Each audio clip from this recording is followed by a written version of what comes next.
नमस्कार, प्रेम जिव्हाळ्यामध्ये तुमचं स्वागत आहे। आज आपण बनवणार आहे कैरीची आमटी। तर चला तर कैरीची आमटी बनवण्यासाठी काय काय साहित्य लागते ते बघून घेऊया। तर कैरीची आमटी बनवण्यासाठी ह्या माझ्याकडे कैऱ्या आहेत खूप साऱ्या, स्वच्छ धुवून ठेवलेल्या। त्याच्यातून मी या 2 कैऱ्या घेतल्या आणि या कैरीच्या आता आपल्याला साल काढून घ्यायची। तर मी या कैरीची साल काढून घेते। हे बघा, अशा प्रकारे मी सगळी साल काढून घेतली। जर सालीसहित आपण जर कुकरला ही कैरी लावली ना की या सालीचं सगळं त्याच्यात कडू असा सालीचा सगळा स्वाद त्या आपल्या कढीमध्ये उतरतो।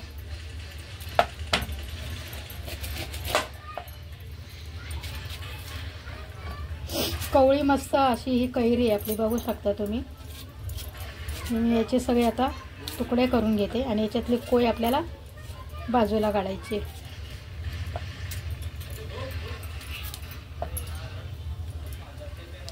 बघू शकता कोय मी बाजूला काढून टाकते। आपल्याला असे तुकडे करायचे कैरीचे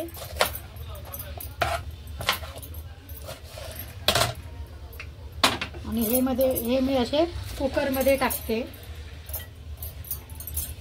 आणि थोडंसं पाणी टाकते आणि याला एक आपण शिट्टी देऊन घ्यायची।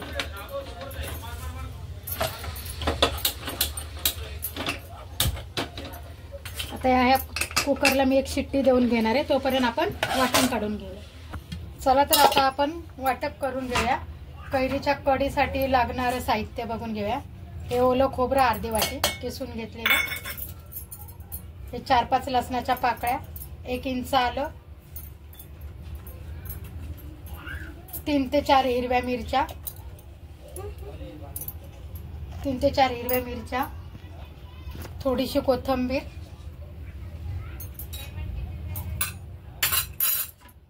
आणि याच्यामध्येच आपण अर्धी वाटी आहे दही। ठीक आहे, अर्धी वाटी दही आणि 1 चमचा बेसन।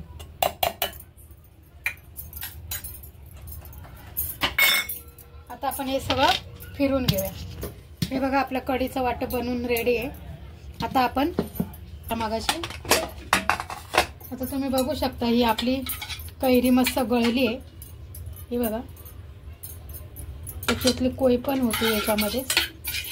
आता ही मस्त गळली आणि हे थोडेसे जाडसर आहेत ना, हे राहिले तरी चालतील किंवा तुम्हाला आवडत नसेल तर तुम्ही मॅश करू शकता। जेव्हा कढी उकळते ना ते आपोआप मॅश होऊन जातात।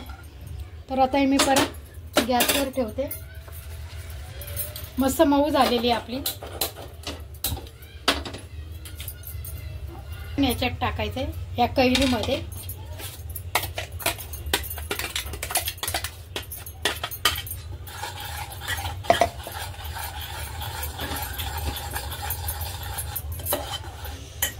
याला सगळं वाटप लागलेलं आहे ना।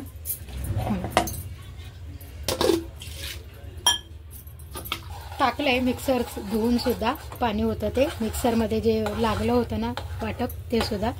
आता यात मी 4 पाकळ्या लसूण घेतल्या आणि ते पण आपण चेचून घेऊया लसूण मस्त।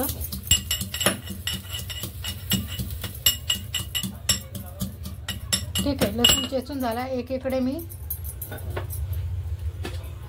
बांधच्या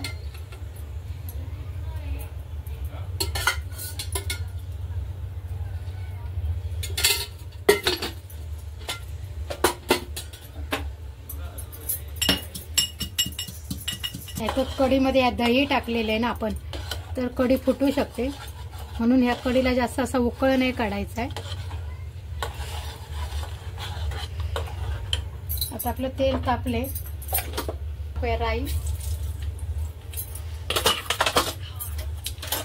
राई चांगली तडतडली।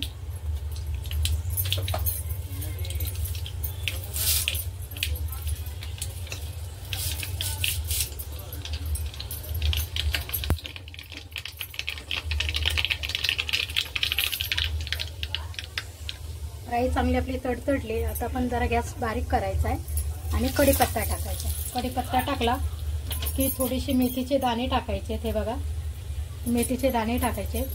मेथीचे दाणे टाकले की चेचून ठेवलेला लसूण पण टाकायचा। गॅस थोडा बंद करायचा जेणेकरून आपली फोडणी जळली नाही पाहिजे.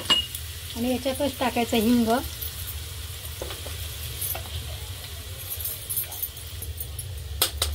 थोडीशी हळद, थोडीशी धण्याची पूड, थोडंसं लाल तिखट, चिमूटभर म्हणजे थोडंसं. आपण हिरवी मिरची पण टाकलेली आहे ना त्याच्यात. ठीक आहे. आता आपण गॅस परत चालू करायचा आहे. आपली फोडणी मस्त अशी हलवून घ्यायची.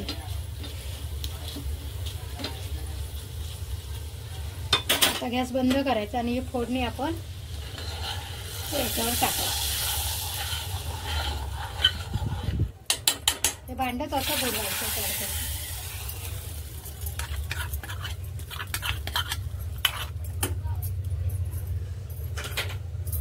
आता ही मला खूप जरा अशी घट्ट वाटते, तर मी याच्यात थोडंसं अजून अर्धा ग्लास पाणी वाढवते. पाणी वाढवले. अर्धा चम्मच आपण मीठ टाकणार आहोत. ठीक आहे. आणि याला मस्त असं ढवळून घ्यायचं आहे. आणि एक उकळ बारीकशी अशी, थोडीशी, जास्ती नाही, एक उकळ काढायची की आपली ही कैरीची कढी बनून रेडी आहे. तर चला आपण एक कढी उकळी येईपर्यंत याची वाट बघूया. आमटीमध्ये, ज्या कैरीच्या कढीमध्ये हे तुकडे आहेत ना, हे असे छान लागतात. म्हणजे अर्धवट असे कैरीचे तुकडे याच्यामध्ये ठेवायचे. तुम्हाला आवडत असेल तर ठेवा, पण मी तर ठेवलेत. ते दाताखाली आले ना अशी की छान लागते. ठीक आहे. अशी बनून आहे आपली कैरीची कढी. चला, तुम्ही बनून रेडी आहे मस्त कैरीची कढी. ही जास्त घट्ट पण नाही करायची आणि जास्त पातळ पण नाही, मिडियम अशी करायची. हे तुम्ही बघू शकता. ही बघा मस्त अशी ही आपली कढी आहे. चला, तर तुम्हाला ही जर माझी व्हिडिओ आवडली असेल तर माझ्या व्हिडिओला लाईक करा आणि चॅनलला सबस्क्राईब करा. Tata, bye bye.